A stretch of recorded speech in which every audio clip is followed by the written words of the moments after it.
Grey's initial findings into the Downing Street parties may have been short, but they heaped more pressure on the Prime Minister, pointing to failures of leadership and judgment.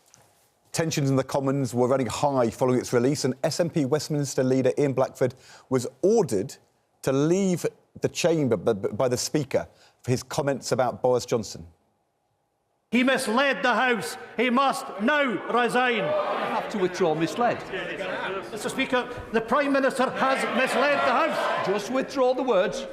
I am standing up for my constituents that know that this Prime Minister has lied and misled the House.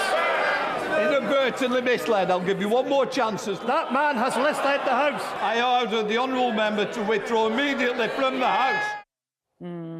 And off he went. We're joined by the SNP Westminster leader, Ian Blackford. Well, as we heard there, Mr Blackford, you didn't just say misled, you also said that the Prime Minister lied to the House of Commons. I mean, whatever cynicism voters might have about politicians, those are very serious allegations to make in the House of Commons, aren't they?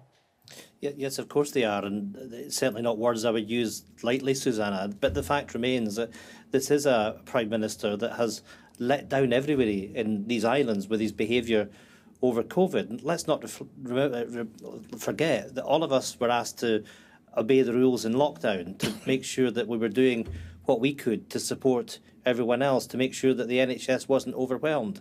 And what we had was a Prime Minister that has repeatedly broken his own rules. And we now know, on the back of the Sue Gray report, that there are 12 different events at Downing Street have been referred to the Metropolitan Police, as many as 4 that the Prime Minister is believed to have been at. But crucially, in all of this, the Prime Minister came to the House of Commons on the 8th of December and denied that parties had taken place. Not only did he deny that parties had taken place, he gave no indication that he had been at those parties. This is a serious matter for the House of Commons, because he has misled the House, and on the basis of having misled the House and lied, that in itself is a resignation matter. And it seems, I have to say, slightly perverse that I'm the one that is to be thrown out of the House of Commons on the basis of standing up and telling the truth. Now, if I had withdrawn what I'd said yesterday in the House of Commons, I would have been guilty of doing what the Prime Minister has done, and that would have been lying to everybody watching.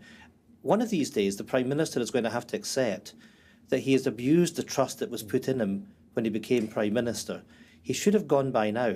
And this morning, my message to Tory MPs, they're going to have to do the job, because, quite simply, this man is not fit for purpose. He's not fit to be Prime Minister. I followed Theresa May yesterday. Mr Blackford, I'm just going to interrupt, because there is a defence that the Prime Minister's putting up, which is that he's apologised, they got things wrong, things that they might have considered work events might be retrospectively interpreted as gatherings or parties. Perhaps people who are alleged to have thrown parties might have thought that they were in bubbles, or that because they were working in the same vicinity, they were therefore entitled to gather together.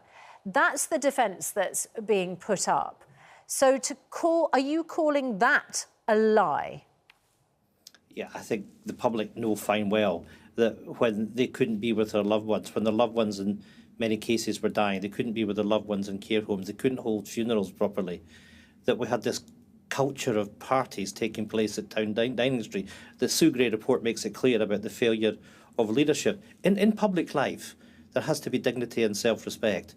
There needs to be an acceptance that if you breach the trust that's put in you, then you do the honourable thing that you resign. This defence holds no water at all, and we're in unprecedented times with the Prime Minister being investigated by the Metropolitan Police on multiple allegations of not just breaking the rules, of breaking the law. When is the Prime Minister going to recognise that this is untenable? Mr Blackford, Dennis Skinner, the veteran Labour MP, used to come in on the days of Prime Minister's questions and rehearse his questions in the Mirror. I just wondered, did you do that yesterday? Did you rehearse the lines which would get you thrown out by the Speaker of the House of Commons to get a bit of theatre in the chamber? No, I didn't, Ed. That's not something I would have done. I mean, I certainly take no pleasure in having to leave the chamber yesterday.